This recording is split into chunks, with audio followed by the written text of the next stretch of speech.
126장으로 인내 찬양 드립니다.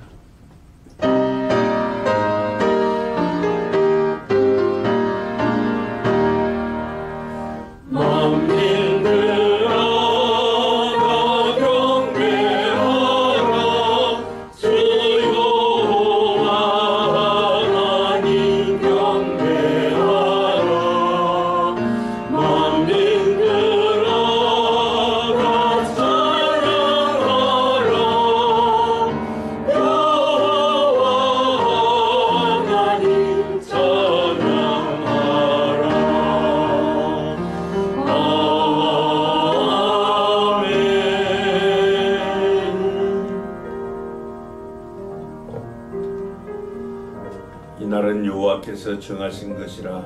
이날에 우리가 즐거워하고 기뻐하리로다. 여호와여 구하옵나니 이제 구원하소서. 여호와여 우리가 구하옵나니 이제 형통하게 하소서. 여호와의 이름으로 오는 자가 복이 있으며 우리가 여호와의 집에서 너희를 축복하였도다. 여호와는 하나님이시라. 그가 우리에게 빛을 비추셨으니 밧줄로 절기 제물을 제단불에 맬지어다. 주는 나의 하나님이시라. 내가 주께 감사하리이다. 주는 나의 하나님이시라. 내가 주를 높이리이다. 여호와께 감사하라. 그는 선하시며 그의 인자하심이 영원함이로다. 하나님은 영이시니 예배하는 자가 영과 진리로 예배할지니라. 아멘. 우리의 선한 목자 되신 하나님 아버지, 광야 같은 세상 사는 동안 주의 크신 은혜와 복으로 공급해 주시고 우리를 보호하시며 인도해 주신 것을 감사하나이다. 죄와 허물로 죽은 우리를 구원하여 주시고 또 새하늘과 새 땅에 이르는 그날까지 우리를 늘 안보하시고 또 인도하실 뿐 아니라 썩지 않고 쇠하지 않는 영원한 기업을 바라보고 살 수 있는 산 소망 주심을 감사하나이다. 추수감사절을 맞이하는 오늘 이 시간 저희의 심령에 감사의 불이 붙게 하시고 그 불이 일생토록 꺼지지 않게 도와주옵소서. 우리의 입술에서 나오는 감사가 곧 주를 향한 헌신과 섬김으로 이어지고 열매 맺게 하여 주옵소서. 오늘 하나님 앞에 예배할 때 우리의 마음과 목숨과 뜻과 힘을 다해 예배하게 하옵소서. 오늘도 예배 가운데 임하시고 영광 나타내 주시며 또 예배하는 모든 성도에게 하나님의 감동과 치유와 복을 허락해 주옵소서. 여기까지 우리를 도우시고 인도하시고 공급해 주신 우리 주 예수 그리스도의 이름으로 기원합니다. 아멘. 우리 영광 찬송 5장과 37장으로 찬양드립니다.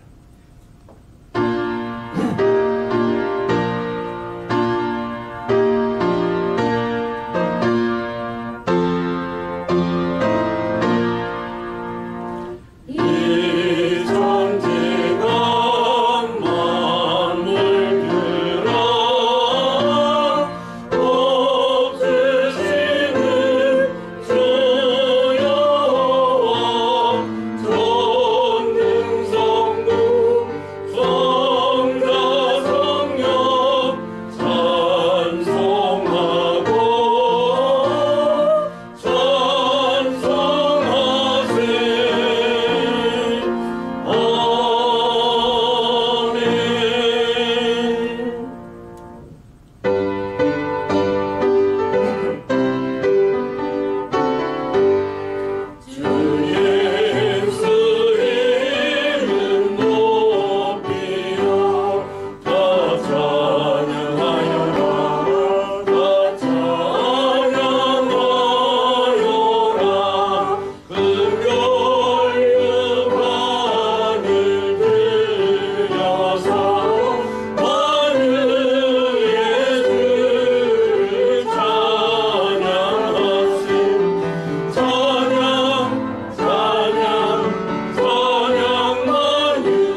할렐루야. 우리 하나님을 찬양하는 일이 선하며 찬송하는 일이 아름답고 마땅하도다.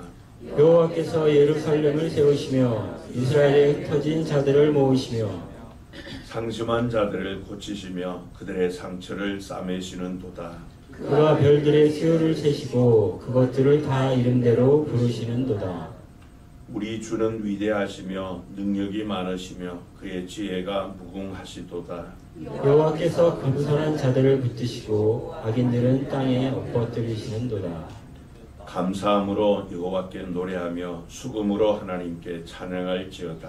그가 구름으로 하늘을 덮으시며 땅을 위하여 비를 준비하시며 시산이 붙을 줄 잘해주시며 들짐승과 우는 까마귀 새끼에게 먹을 것을 주시는도다. 여호와는 말에 힘이 세다 하여 기뻐하지 아니하시며 사람의 다리가 억세다 하여 기뻐하지 아니하시고 여호와는 자기를 경외하는 자들과 그의 인자하심을 바라는 자들을 기뻐하시는도다. 아멘. 사도신경으로 신앙 고백드립니다. 전능하사 천지를 만드신 하나님 아버지를 내가 믿사오며 그 외아들 우리 주 예수 그리스도를 믿사오니 이는 성령으로 잉태하사 동정녀 마리아에게 나시고 본디오 빌라도에게 고난을 받으사 십자가에 못 박혀 죽으시고 장사한 지 사흘 만에 죽은 자 가운데서 다시 살아나시며 하늘에 오르사 전능하신 하나님 우편한 자 계시다가 저리로서 산자와 죽은 자를 심판하러 오시리라. 성령을 믿사오며 거룩한 공예와 성도가 서로 교통하는 것과 죄를 사하여 주시는 것과 몸이 다시 사는 것과 영원히 사는 것을 믿사옵나이다. 아멘. 이 자리에 앉으셔서 찬송가 587장으로 찬양드립니다.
영광을 받으시는 하나님 아버지, 추수감사주의를 맞이하여 거룩한 예배자로 하나님 앞에 서게 하시니 감사합니다.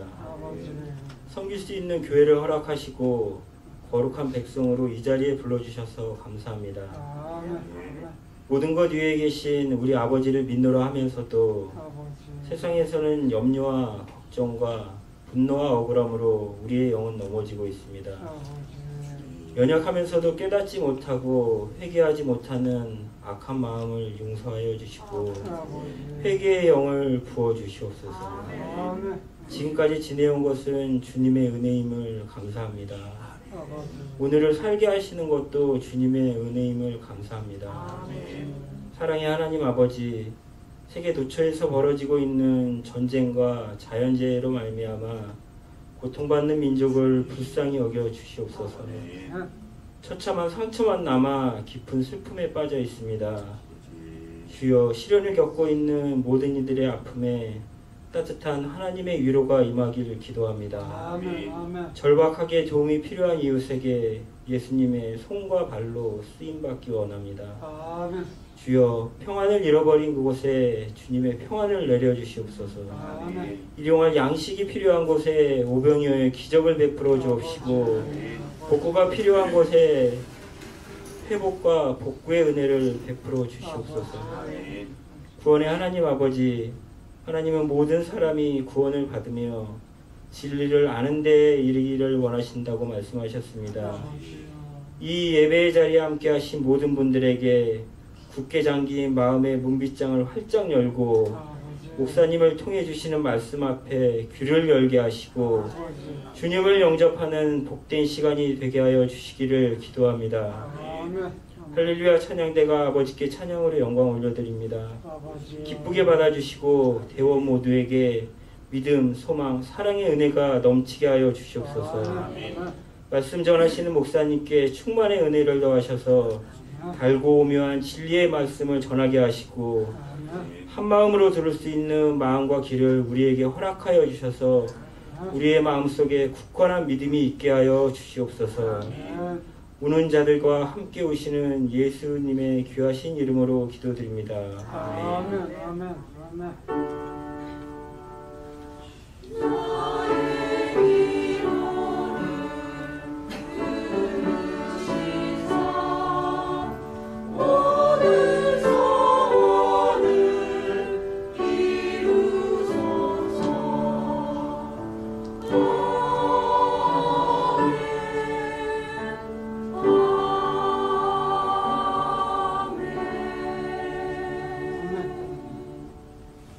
일어나셔서 1장 찬양하시며 동원하시겠습니다.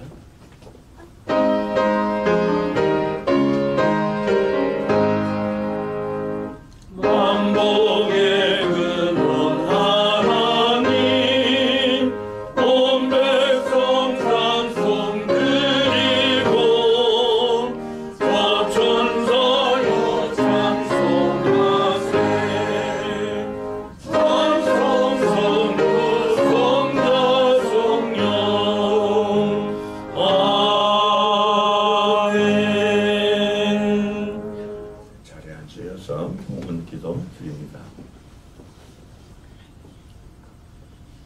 구원 이후에 우리를 그와 같이 버려두지 아니하시고 지난날 우리의 모든 삶을 인도해 주셨고 또 우리의 앞길을 인도하실 것이며 오늘도 주여 지팡이요 막대기로 우리를 이끌어 가시는 좋으신 하나님 아버지, 한 해 동안도 우리에게 넘치는 복으로 채워주시고 또 기대 이상의 풍성한 것들로 공급해 주셨음을 감사합니다.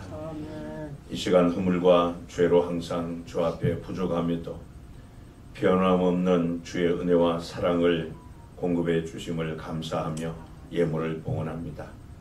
하나님, 이스라엘 백성을 애굽에서 구원하시고 또 가나안 땅 이를 동안 광야 생활 가운데 그들의 발이 부러뜨거나 옷이 헤어지지 않고 하나님의 은혜 가운데 지나게 하신 것처럼 우리를 구원해 주시고 새하늘과 새 땅에 이르는 그날까지 항상 우리와 함께 하시며 또 광야 같은 이 험한 세상 가운데 나그네 인생길 삶에도 우리에게 필요한 모든 것들 미리 하시고 공급해 주신 하나님의 크신 은혜와 사랑을 감사하며 추수감사헌금을 드립니다.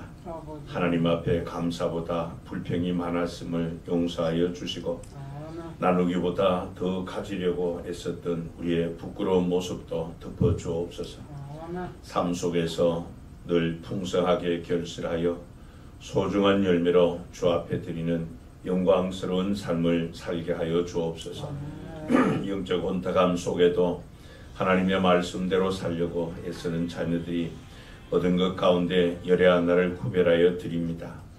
귀한 예물 드릴 때마다 늘어나는 축복 가운데 또 감사하는 믿음도 더 풍성해지게 하시고 감사로 하나님께 영광 돌리게 하옵소서.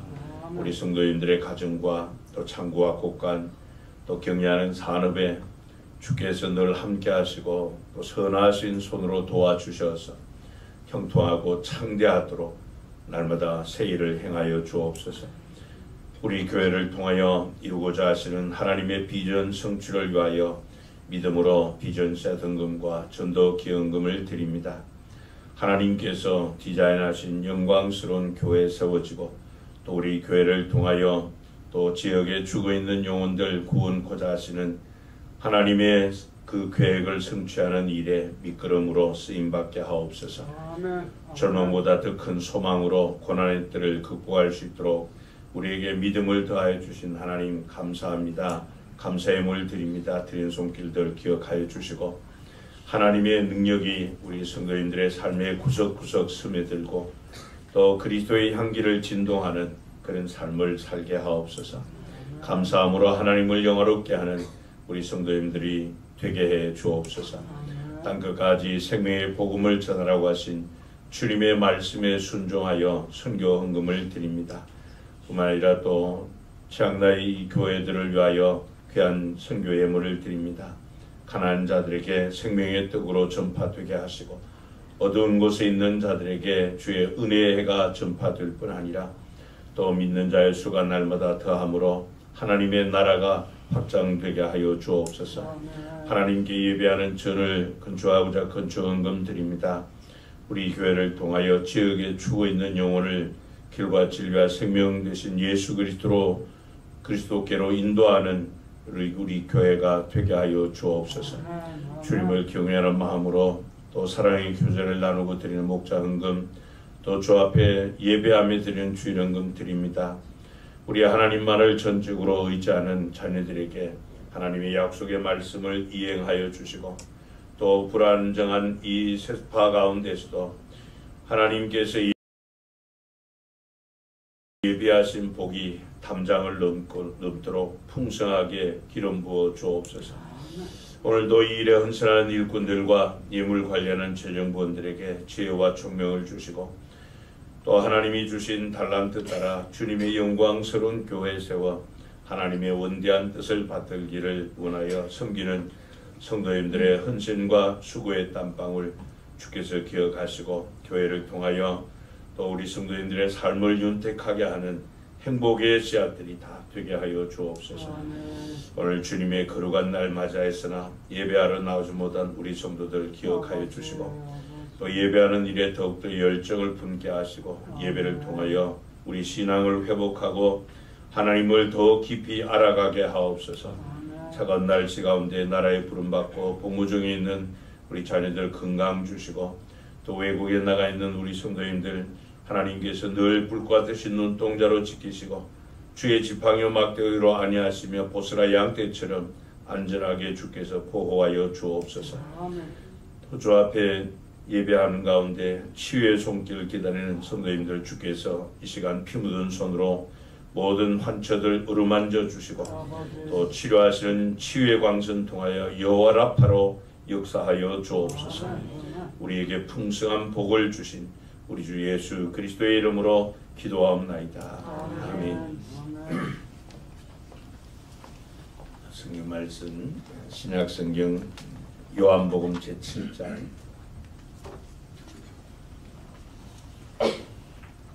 37절과 37절부터 44절 그리고 뒤에 나오는 8장 12절을 같이 교독하도록 하시겠습니다.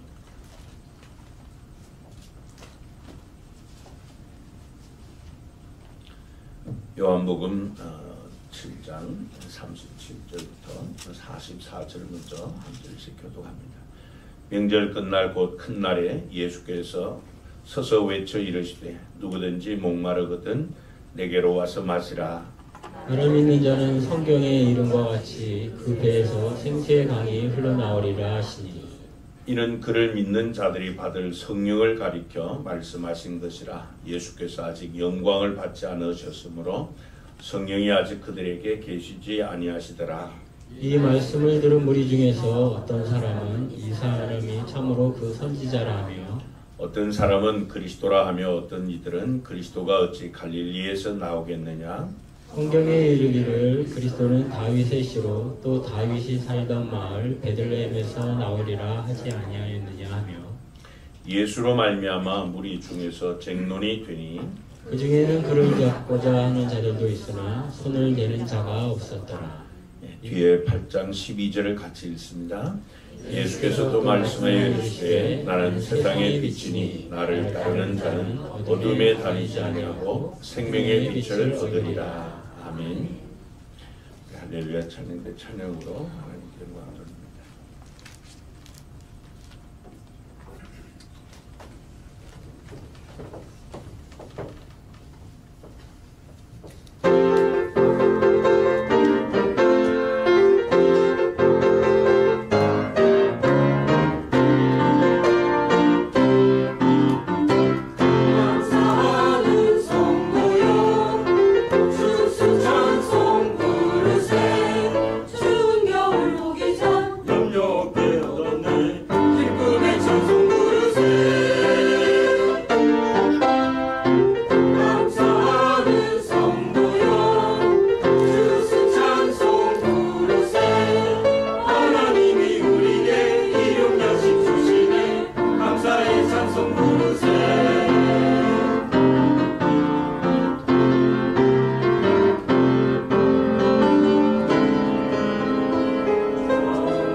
하나님 아버지, 하나님의 크신 권능과 펴신 팔로 400여 년 노예 생활하던 이스라엘 백성을 구원하여 주시고 약속의 땅 가나안에 이르기까지 40년 동안 그들을 광야에서 구름 기둥, 불 기둥으로 인도하시고 만나와 메추라기로 먹여주시며 낮에 해나 밤에 달이 상쾌하거나 해치지 못하도록 또 그들의 발이 부르트거나 옷이 헤어지지 않도록 또 자비로우신 하나님의 은혜 가운데 가나안 땅에 이르게 하신 하나님, 마찬가지로 우리를 마귀의 올무에 매어 죄의 종로로 닫은 그 삶에서 예수 그리스도를 통하여 구원의 은혜를 허가하여 주시고 우리를 위해 예비해 두신 새하늘과 새 땅에 이르기까지 광야 같은 이 험한 세파 나그네 인생길을 사는 동안 우리를 그와 같이 버려두지 아니하시고 늘 임마누엘 하여 주셔서 하나님의 그 은혜 가운데 인도와 보호와 공급을 받게 하셨음을 감사합니다. 올 한 해도 하나님 구원의 은혜 가운데 임마누엘 하신 하나님의 그 인도하심 따라 여기까지 도와주신 은혜를 감사합니다. 하나님, 우리가 이 땅에 영원히 사는 것이 아니고 나그네 인생길이요 초막 같은 이러한 생활임을 기억하며 우리가 장차 들어가게 될 새하늘과 새 땅을 늘 소망하며 또 그날에 우리 주와 함께 기업으로 받을 그 나라를 상속으로 받는 상속자답게 소망 가운데 살아갈 수 있도록 은혜를 더하여 주옵소서. 하나님께서 이스라엘 백성에게 여호와의 절기를 지키라고 하신 그 진정한 의미를 다시 한번 되새김질하며 구원의 즐거움이 회복되고 또 나그네 인생길을 걷는 동안 철저하게 성령 하나님을 의존하며 사한 소망 가운데 살게 주께서 주의 진리의 말씀 위에 우리를 굳건하게 세워 주옵소서. 주 예수 그리스도의 이름으로 기도합나이다. 아멘. 오늘 함께 읽은 이 본문 말씀은 구약 이스라엘 백성이 반드시 지켜야 되는 여호와의 3대 절기 중 이 초막절, 우리 추수감사절의 뿌리라고 할 수 있는 이 초막절일 때 이 예루살렘을 배경으로 전개된 말씀입니다. 이때까지만 해도 예수님의 주된 사역지는 갈릴리를 중심으로 사역이 이루어졌습니다.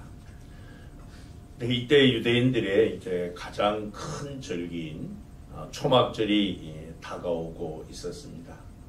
이 여호와의 절기인 초막절, 또 수장절, 장막절 뭐 이렇게 표현을 하는데 이 절기가 다가오기 있었기 때문에 이 예루살렘에 사는 사람들뿐만 아니라 이스라엘 백성 전체가 이 초막절 절기를 준비하느라 분주했습니다.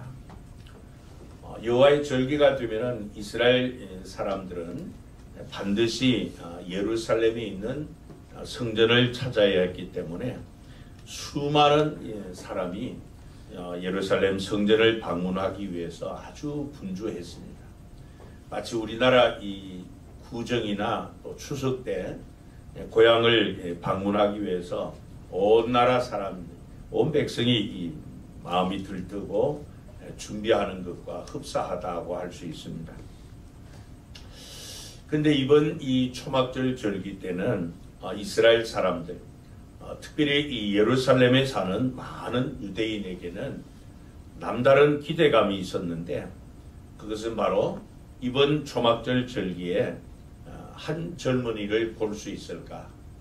과연 그 청년이 이번 초막절 절기일 때 이 예루살렘 성전에 올 것인가 하는 거기에 대한 기대감이었는데 바로 그 많은 사람이 기대했던 그 한 젊은이가 바로 나사렛 예수입니다.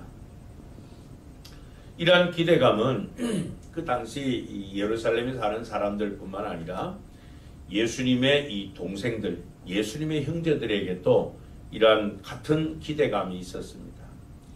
왜냐하면은 그 예수님이 이 땅에 참으로 오신 메시아라면은 왜 이 갈릴리 지역에서만 이루고 있느냐?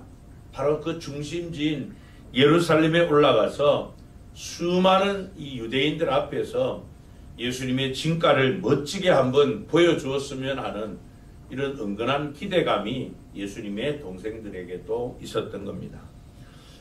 그러나 오늘 본문 앞에 나오는 내용을 살펴보면은 이 예수님은 이번 이 초막절을 맞이해서 이 동생들과 형제들과 함께 절기를 지키기 위해서 예루살렘으로 올라가는 것을 원하지 아니하셨던 것을 봅니다. 그래서 예수님은 이 형제들을 먼저 예루살렘으로 보내고 홀로 이 순례길에 오르시게 됩니다. 그 순례의 목적지가 마찬가지로 예루살렘 성이었고 오늘 말씀이 선포된 것도 바로 예루살렘 성전입니다.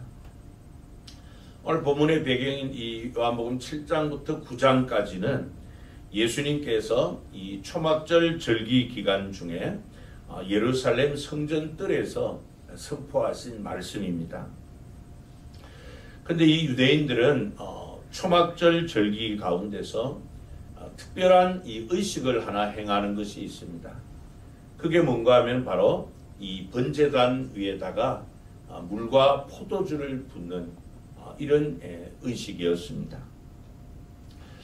그들이 이 번제단에다 물을 붓는 이유는 바로 이 내년도에도 하나님께서 이른 비 늦은 비를 충분하게 주셔서 이 풍성하게 수확할 수 있도록 뿐만 아니라 이 식량의 기간을 좀 벗어날 수 있도록 하나님 이른 비와 늦은 비를 많이 내려주십시오라고 하는 이 소원이 담겨있는 의식이 바로 이 번제단에다가 물을 붓는 의식입니다.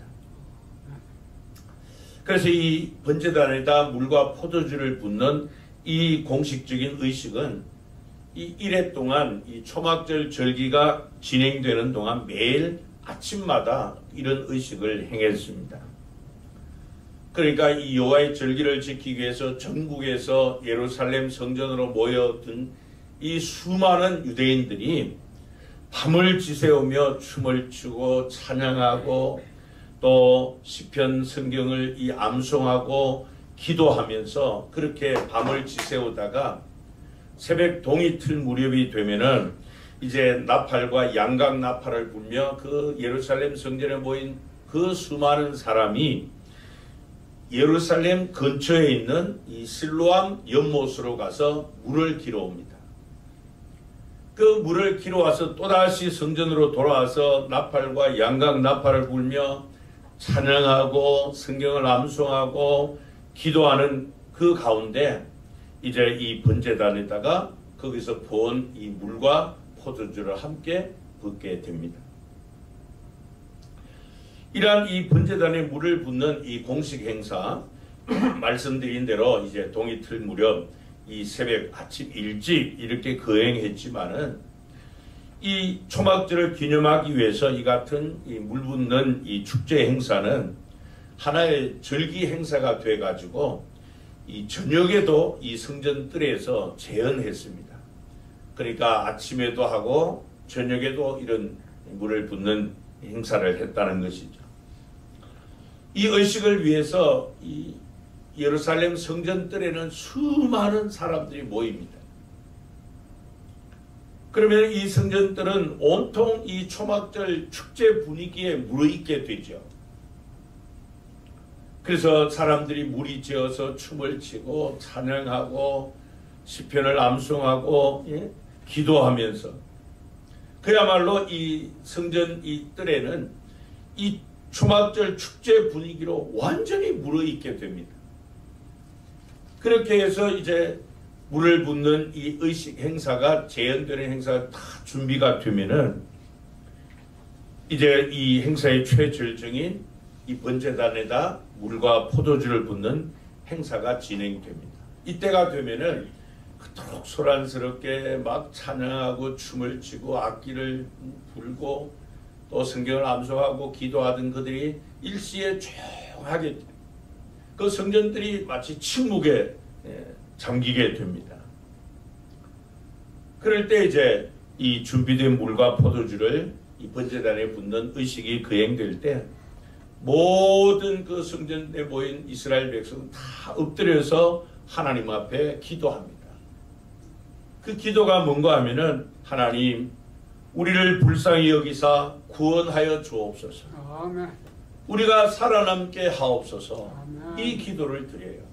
왜냐하면은 우리가 아는 대로 이 팔레스틴 지역은 기후가 우리나라와는 다르게 건기와 우기, 마치 아프리카처럼 그렇게 되어 있습니다. 건기가 되면은 비 한 방울 오지 않습니다. 겨우 아침에 일어나면은 이슬 정도가 전부예요.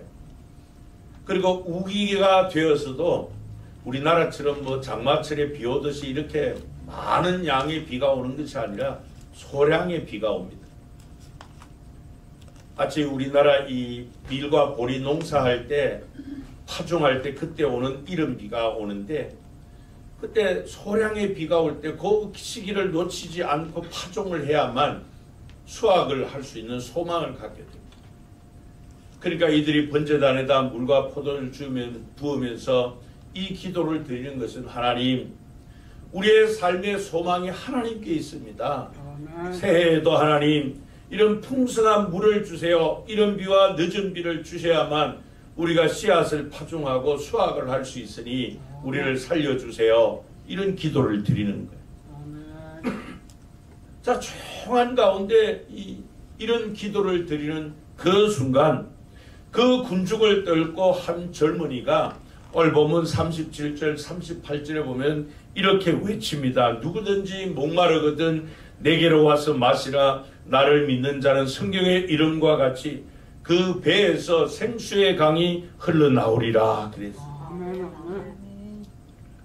지금 예루살렘 성전에 모인 수많은 이스라엘 백성이 그 마실 물과 내년에 농사 지을 이 이른 비 늦은 비, 이 물에 대한 관심을 가지고 있을 그때, 그토록 많은 사람들이 이번 이 절기에 그 혹시나 볼 수 있을까 하는 그 한 젊은이, 예수님께서 바로 이 말씀을 선포하신 거예요. 대부분의 사람이 다 내년도 하나님 이른 비와 늦은 비, 이 마시는 물, 농사 지을 수 있는 이 물에 대해서 관심을 가지고 그것을 가지고 하나님 앞에 간절히 기도하는 그 시각에 예수님은 영원히 목마르지 않는 생수, 그 물에 대한 말씀을 지금 선포하신 것이에요. 그러자 이 성전뜰에 모여든 이 수많은 무리가 예수님의 이 말씀 때문에 오늘 본문에 보면 쟁론이 일어났다 그랬습니다. 우리 가운데 어떤 사람은 이 사람이 참으로 그 선지자라, 그러니까 하나님께서 구약 이스라엘 백성에게 모세와 같은 선지자를 보내주시겠다, 메시아를 보내주시겠다 하신 바로 그 선지자가 이 사람이다, 이렇게 말하는 사람이 있는가 하면은 무슨 소리 하고 있느냐, 성경에 봐라.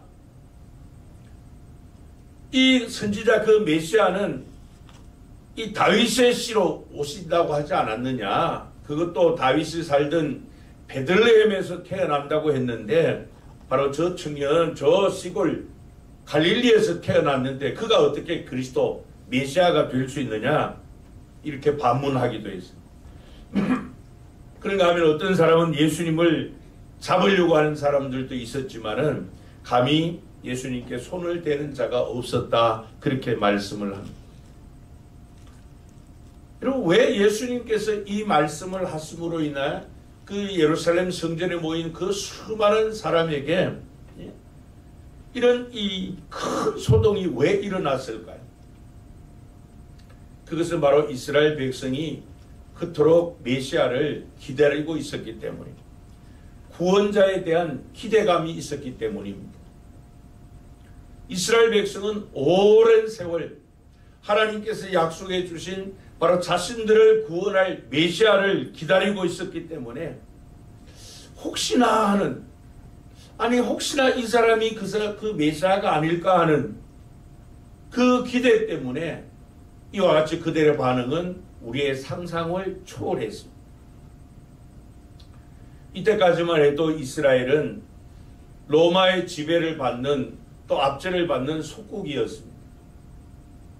그래서 이스라엘 사람들은 빨리 이 로마 속국에서 벗어나 독립을 원했지만은 현실은 그렇지 못했습니다. 이 로마의 압제 때문에 수많은 백성이 희망을 잃고 이 경제적 어려움, 가난과 질병의 고통 속에 호소하고 있던 바로 그때입니다. 그런 절망의 때에 한 젊은이가 바로 자신이 약속하신, 하나님이 약속하신 메시아다 그렇게 외친 것이에요. 사실 예수님께서 지금까지 이 공생의 사역 기간 동안 그분이 선포하는 말씀을 듣는 사람들에게 수많은 변화가 일어나고 누구도 경험할 수 없고 행하지 못하는 수많은 기적을 행했습니다. 많은 병자를 고치기도 하셨고 아무런 소망 없는 자들에게 새 희망을 주셨습니다. 죽은 자를 살리셨습니다. 눈먼 자를 뜨게 하셨습니다. 심지어 귀신들조차도 그분 앞에서 다 두려워서 도망을 가고 말았죠. 하지만 많은 사람이 이 예수님에 대한 몇 가지 의문 때문에 예수님이 메시아라 그리스도라고 하는 이 사실에 대한 반신반의하고 있었습니다. 이스라엘 백성이 당시 예수님께 가진 이 의문은 이렇게 요약이 가능합니다. 도대체 저 젊은이가 누구에게 저런 말을 하는가? 과연 예수가 어떤 분이기에 누구든지 목마르거든 내게로 와서 마시라고 저렇게 외칠 수 있는가? 도대체 저가 주는 물은 어떤 물이기에 배에서 마치 이 바위 틈에서 솟아나는 샘솟고 솟는 생수처럼 그 물을 마시면 다시 목마르지 않는다고 하는데 도대체 저가 주는 물은 어떤 물인가? 저가 도대체 누구에게 자신이 세상의 빛이라고 생명의 빛이라고 그렇게 말을 하는가? 이런 것들이에요. 여러분, 예수님 당시 이 이스라엘 백성이 가진 이런 의문은 오늘 사는 현대인들에게도 그대로 있는 질문입니다. 여러분, 이상하지 않아요?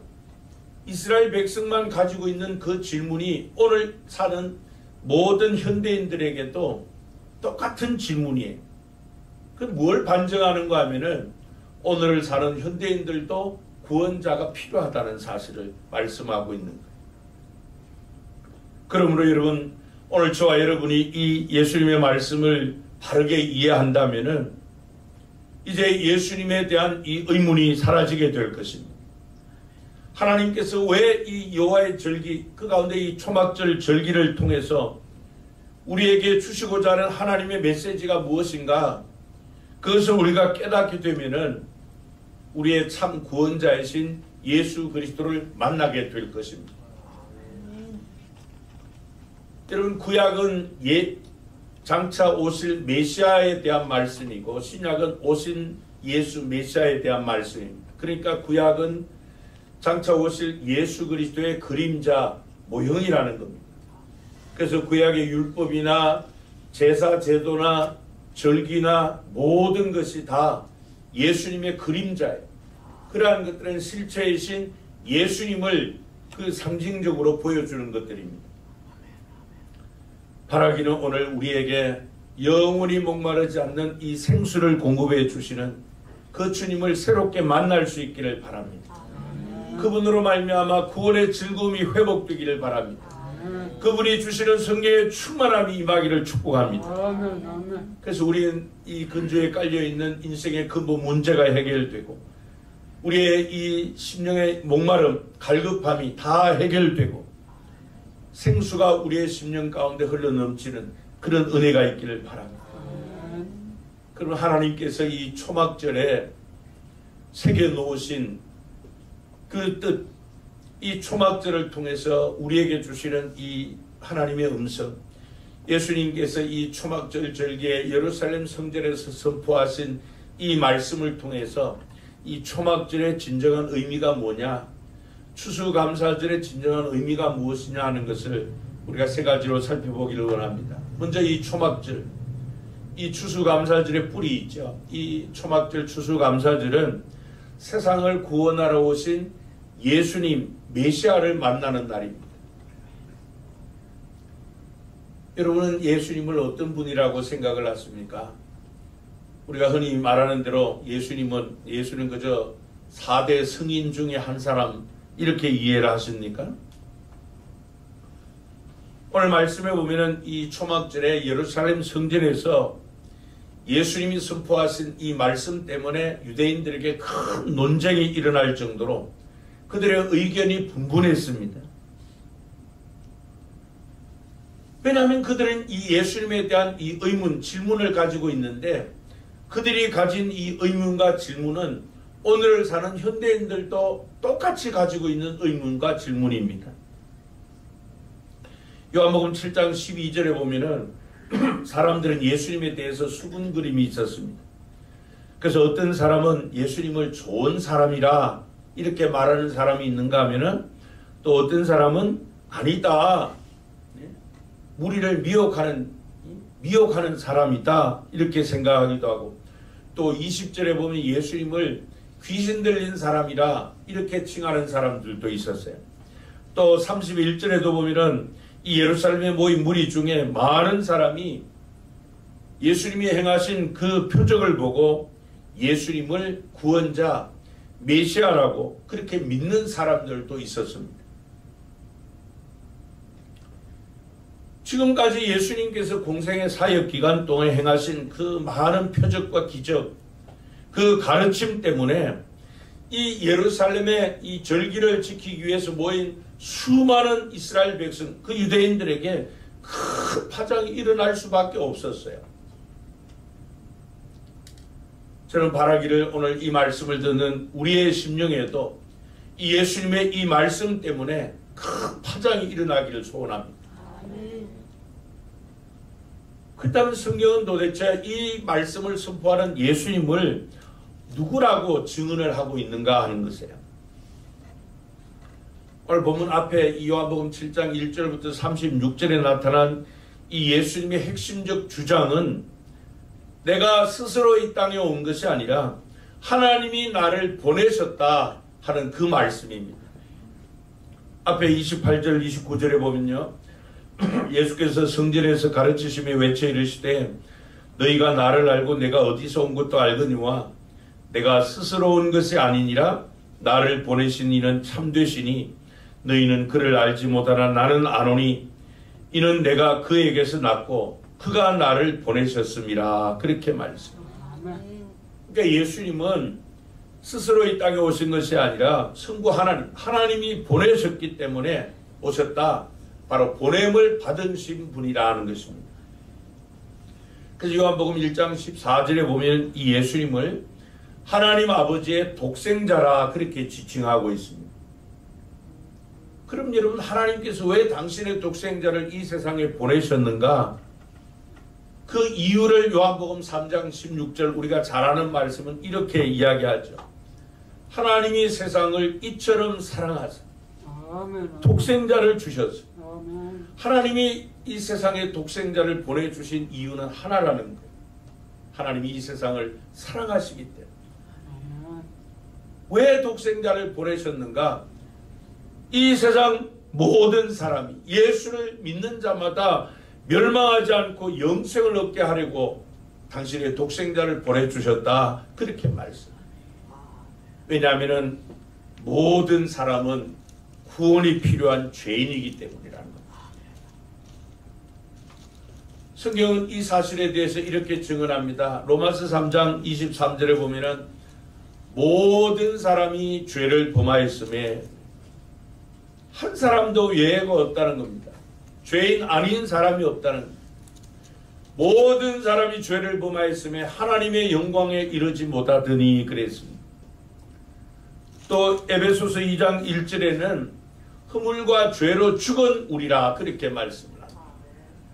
또 로마서 6장 23절은 죄의 싹은 사망이라 그랬습니다. 죄를 범한 자는 반드시 영원한 사망을 당하게 되어 있다는 것입니다. 그러나 하나님의 은사는 그리스도 예수 우리 주 안에 있는 영생이니라 그렇게 말씀합니다.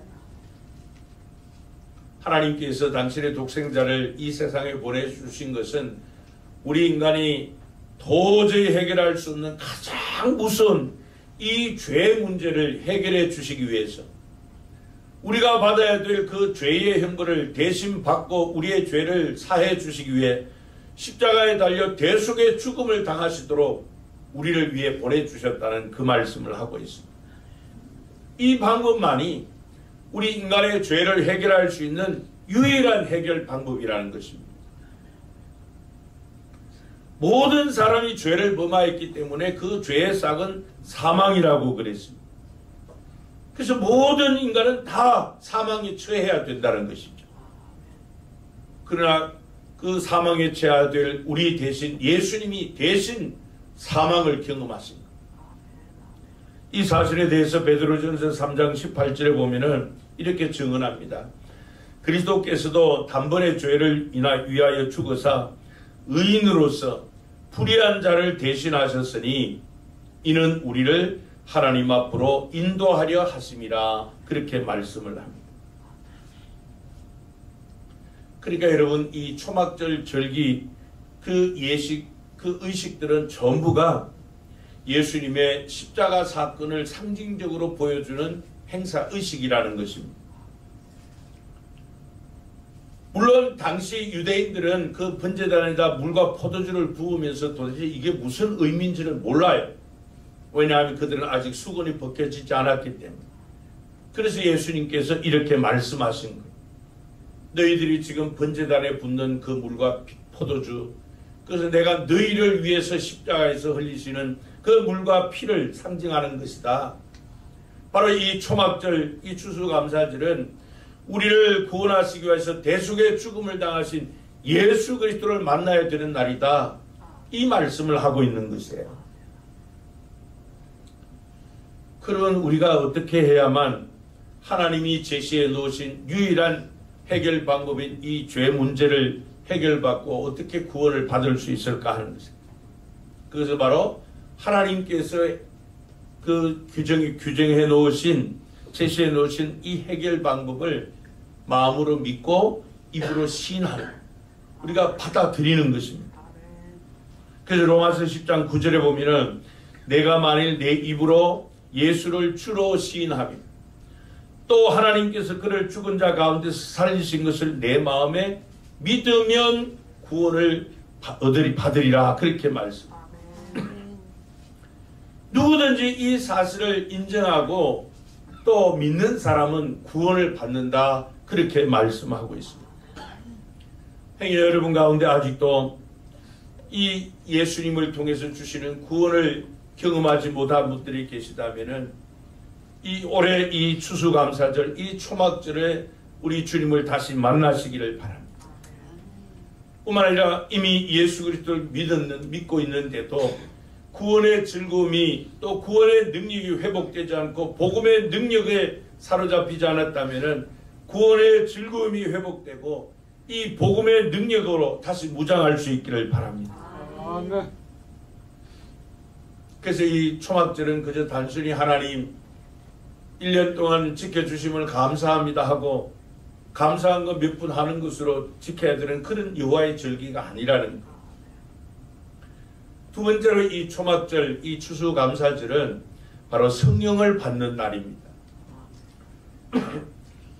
요한복음 7장에 보면은 이 초막절 절기에 예루살렘에 올라가신 예수님은 저와 여러분이 예수를 믿게 될 때 받게 될 이 성령에 대해서 말씀을 하십니다.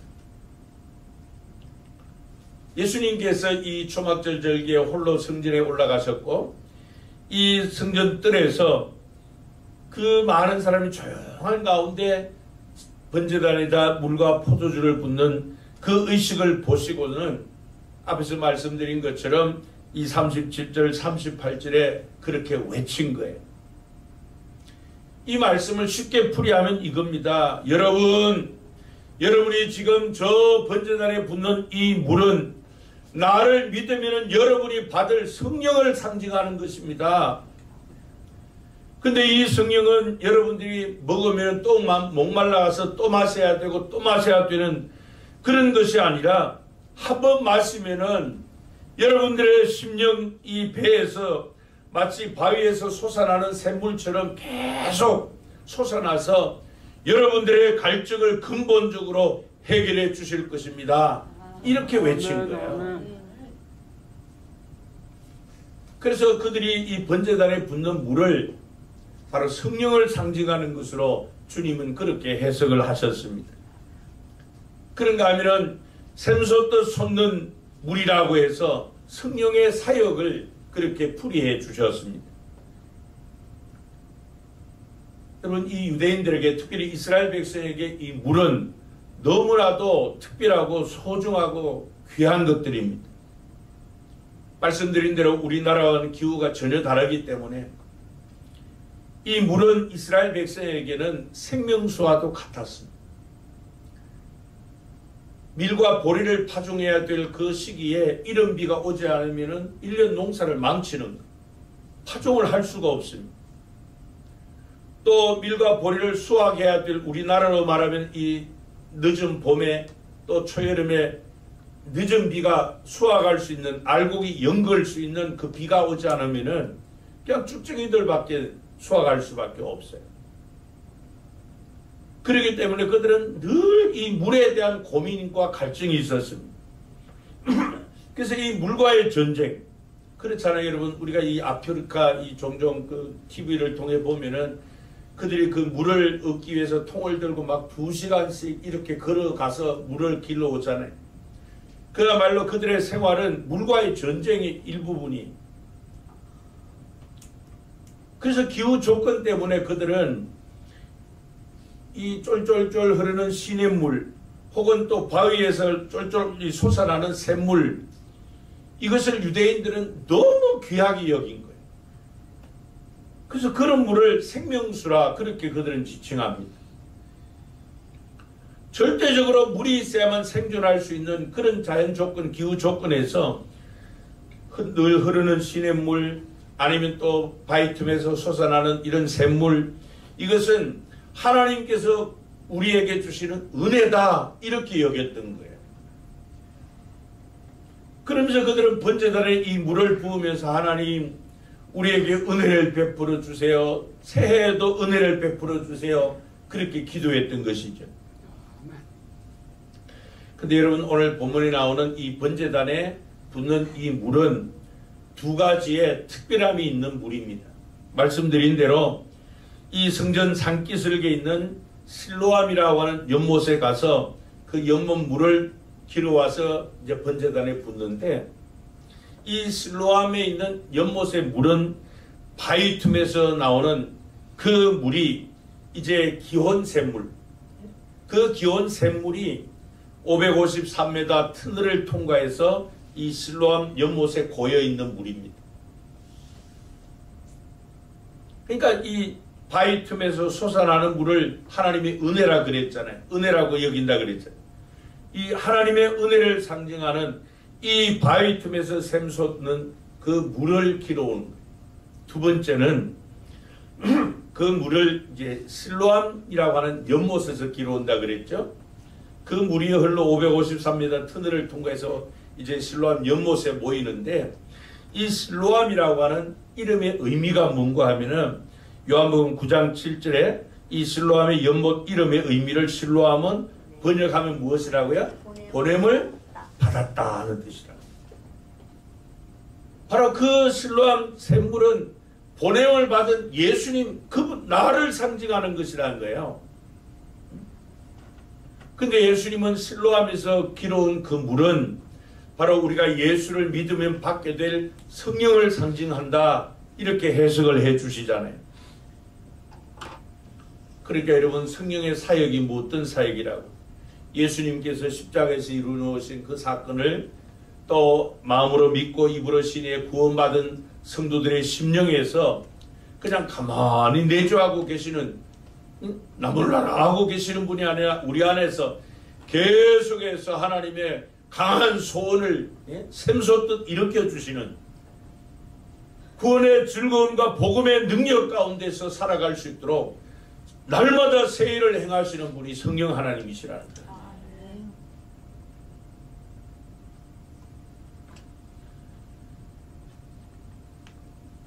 그래서 이 요한복음 16장 7절에 보면은, 그러나 내가 너희에게 실상을 말하노니 내가 떠나가는 것이 너희에게 유익이라. 내가 떠나가지 아니하면 보혜사가 너희에게로 오시지 아니할 것이요 가면 내가 그를 너희에게로 보내리니. 그렇게 말씀합니다. 여러분 이 초막절에 예루살렘 성전에 모인 그 많은 이스라엘 백성은 오직 이 물에 대한 관심을 가지고 있었습니다. 하나님께서 은혜로 이 물을 주셔야만 먹고 마시기도 하고 내년에 농사도 지을 수 있는데,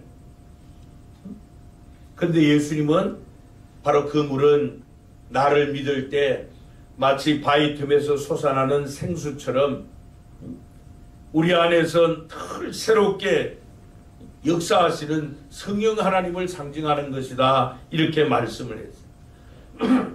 이와 유사한 말씀을 예수님께서 요한복음 4장 13절 14절에서 이 수가성 여인에게도 비슷한 말씀을 하세요.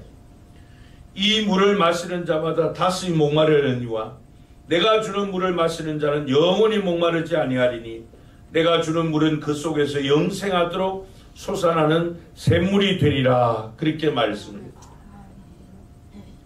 이 초막절에 예수님이 하신 말씀은 누구든지 예수를 믿으면은 이 성령이 그 사람 심령 안에 내주하시는데 마치 바위에서 샘물이 계속 솟아나는 것처럼 우리 심령에서 계속 역사하심으로 말미암아 우리 인생의 근본, 이 목마른 갈증을 근본적으로 해결해 주신 바로 그 성령을 받는 날이 초막절이다, 그렇게 말씀하신 거예요.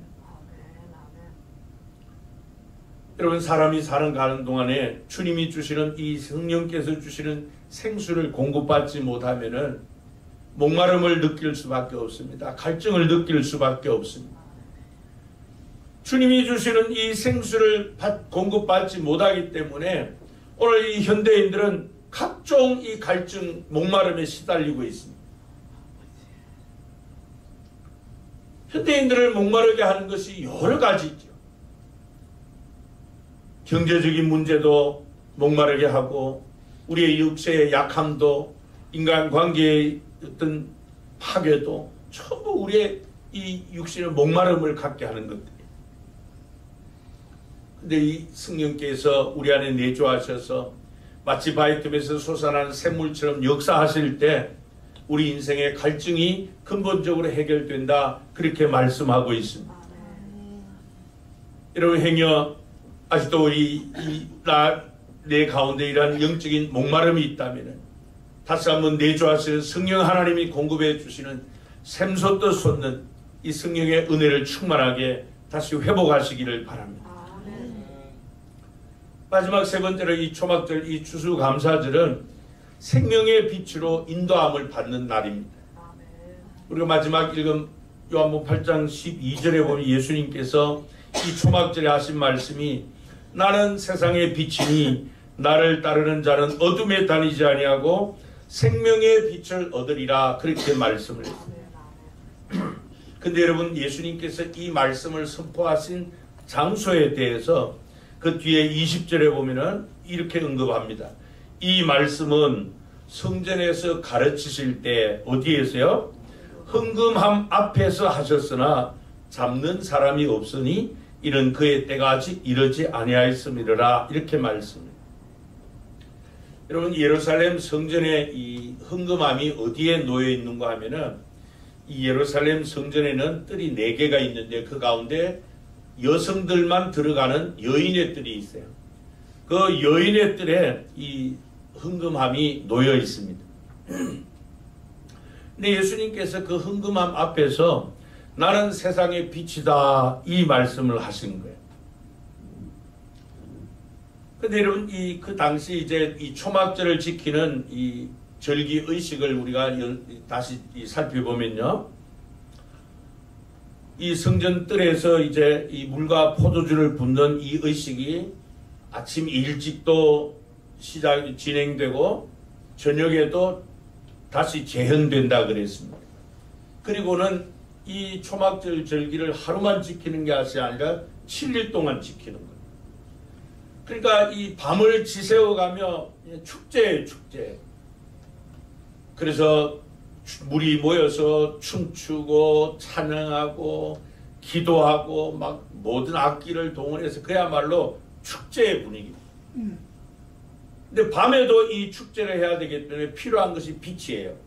근데 오늘날처럼 무슨 전기가 들어가는 것도 아니고 이 등불로 그 성전을 밝혀야 되는데 이 축제 행사 기간 동안에는 이 밤에 이 어둠을 밝히기 위해서 이 여인의 뜰에다가 이 네 모서리에다가 기둥 4개를 세웁니다.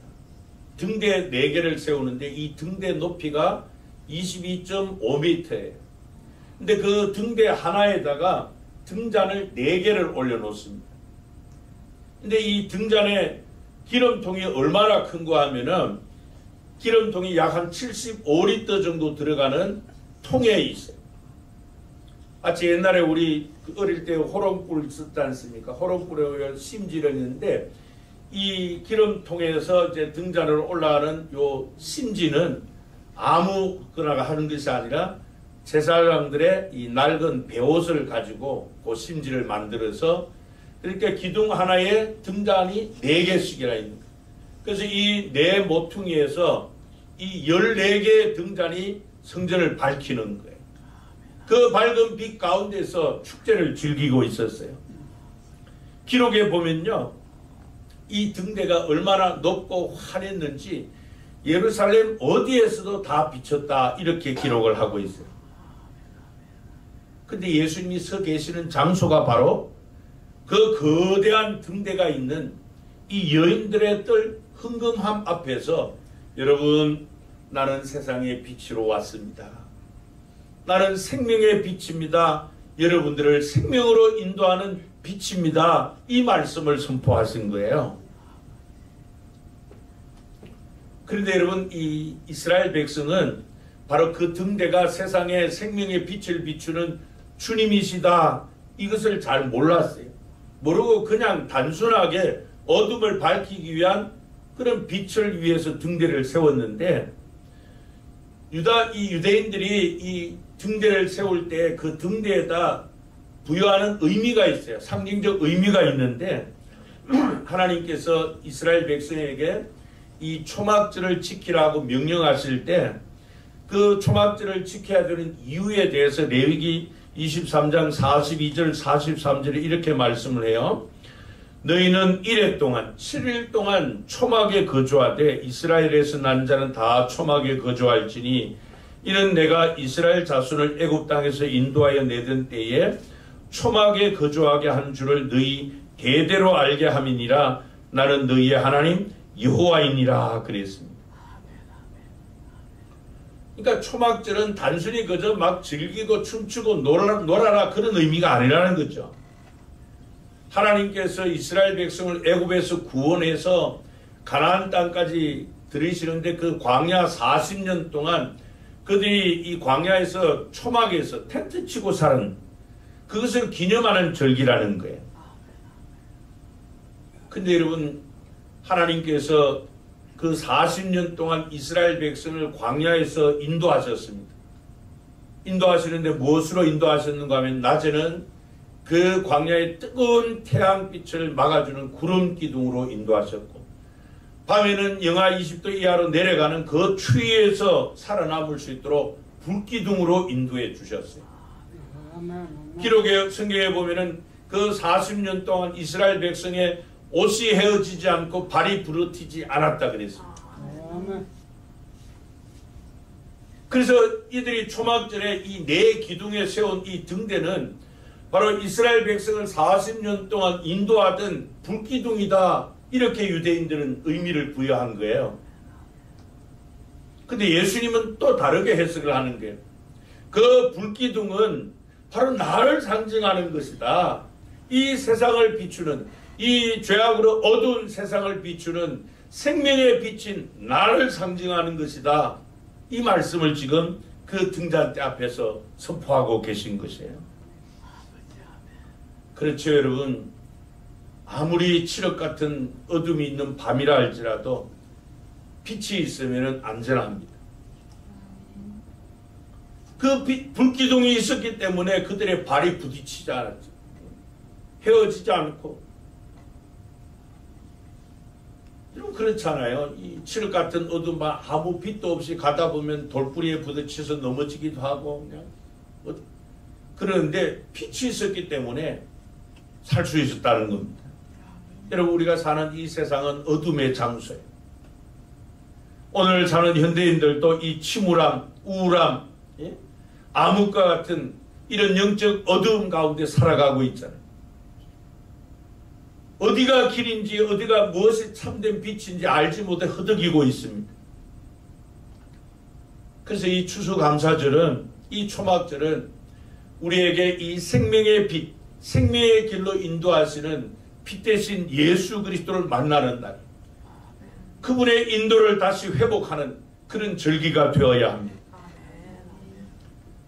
내 인생에 아무리 어둠이 찾아온다 할지라도 우리를 생명의 길로 인도하시는 이 빛 대신 주님의 인도를 받으면 안전할 줄로 믿습니다.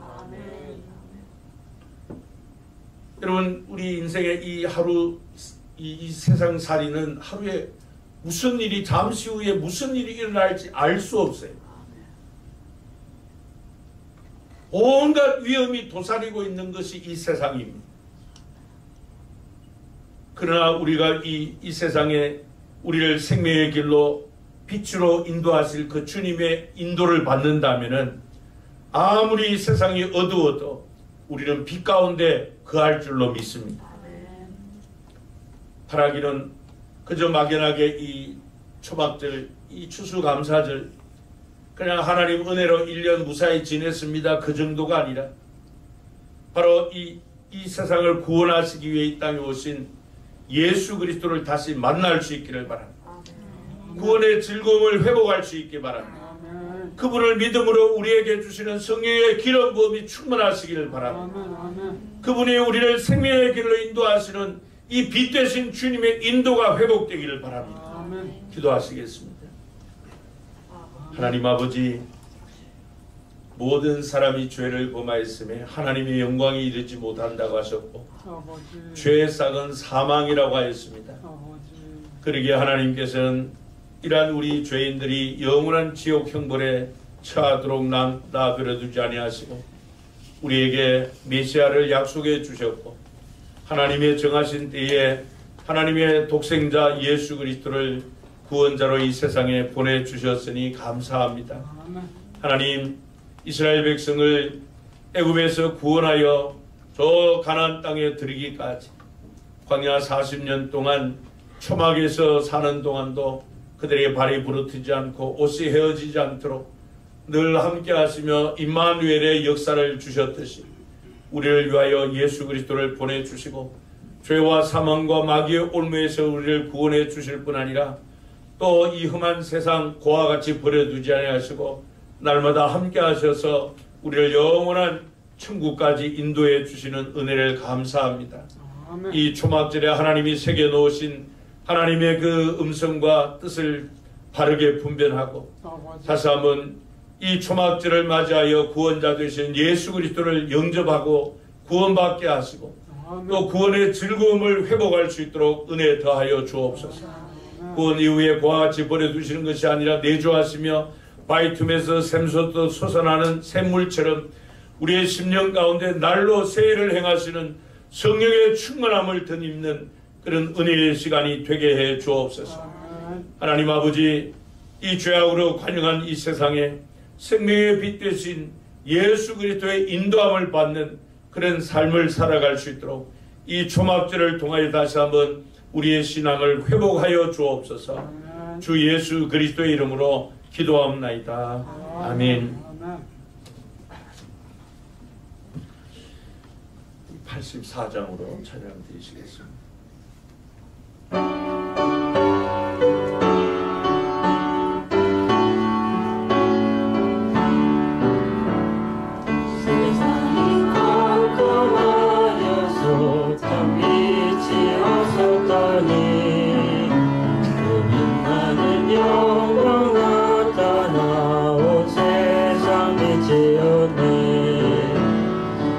영광 영광의 주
결실과 감사의 달입니다. 특별히 올해 안에 한 성도가 신자 한 명씩 꼭 등록시킬 수 있도록 기도하시며 또 사랑으로 섬기고 복음을 전하시기 바랍니다. 오늘은 2024년 23년 추수감사주일입니다. 추수감사주일 맞이해서 또 교회에서 맛있는 그러니까 시루떡이에요. 시루떡 해놨는데 가실 때 하나씩 다 받아가시기 바랍니다. 그리고 또 추수감사절 맞이해서 우리 주동욱 장로님 가정에서 식당에 또 맛있는 떡 준비해 두었습니다. 드시기 바라고요. 오늘 오후 예배는 또 추수감사절 찬양 축제 예배로 드립니다. 또 연말이 다 되었기 때문에 새해 24년도 각 부서에서 섬길 분들은 담당 교육자나 각 부부장님께 신청해 주시기 바랍니다. 또 태국 최악나이 박영선 선교사님이 세운 그 여러 교회들 또 이 이상 기후 때문에 모기가 많이 극성을 부려서 댕기열 환자들이 많이 생긴다 그래요. 그래서 모기장하고 또 연말 맞이해서 새해 올려 그 14개에서 한 19개 정도 되는 교회들 나눠주는 여러분들이 기도하는 마음으로 함께 동참해 주시면 고맙겠습니다. 또 11월 강단 곧장식으로 섬겨 주신 분들께 감사드립니다. 지난주 목요일 날 또 교회 김장했는데요. 우리 권사님들이 여러분들이 나오셔서 수고해 주셔서 감사드리고요. 우리 예배부에서 어제 추수감사절 과일 장식을 아주 예쁘게 지금까지 하신 것 중에 올해가 제일 잘하신 것 같아요. 그러니까 예쁘게 해주셔서 너무 감사합니다. 오늘 추수감사절 맞이해서 우리 중앙하이처 경로당에서 우리 회장님이 오셨다가 또 좀 바쁜 일이 있어서 미리 가셨고요. 부회장님 함께 참석해 주셨는데 고맙습니다. 감사합니다. 우리 교회에서 조그마한 선물 그게 아니고 그새 예 그래 나가실 때 하나 더 사무실에 드리세요. 우리 앞뒤 좌에 있는 분들과 함께 인사 나누며 축복합니다. 예수님은 생수와 생명의 빛이십니다.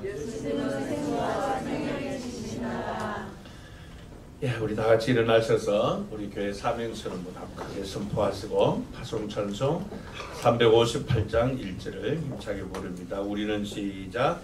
우리는 함께 열정으로 예배하고 사랑으로 교제하고 믿음으로 전도하고 열심으로 훈련하고 기쁨으로 사역한다. 아멘.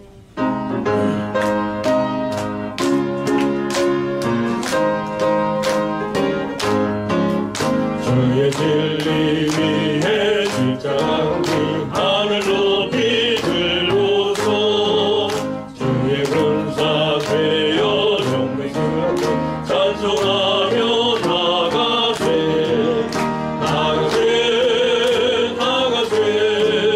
주 예수만을 위하여 목숨 가지고 바치고 싸움터로 나가세. 우리의 길과 진리와 생명 되신 우리 주 예수 그리스도의 은혜와 우리의 구원을 위해 독생자까지 아낌없이 내어주신 하나님 아버지의 그 크신 사랑하심과 세상 끝날까지 우리와 항상 함께 하시며 우리의 수많은 이 갈증을 샘솟듯 솟아나는 이 역사로 또 해결해 주시는 성령 하나님과의 교통하시는 역사하심이 여호와의 절기인 이 초막절 추수감사절을 맞이하여 다시 한번 구원의 주님을 만나고 구원의 즐거움을 회복하며 성령의 기름 부음을 통하여 성령의 충만함과 날마다 진리의 생명의 말씀의 빛으로 인도함 받는 신앙을 회복하기를 간절히 원하며 추수감사절 예배로 주 앞에 경배하는 우리 모든 성도님들과 성도님들의 가정과 또 경영하는 산업과 주님의 몸된 교회 위에 우리 지교회 바타보 교회 위에 이 시각 또 온 천하에 다니며 만민에게 복음을 전하는 선교사님들과 그들의 사역 위에 이제로부터 영원토록 함께 있을지어다. 아멘. 아멘. 아멘.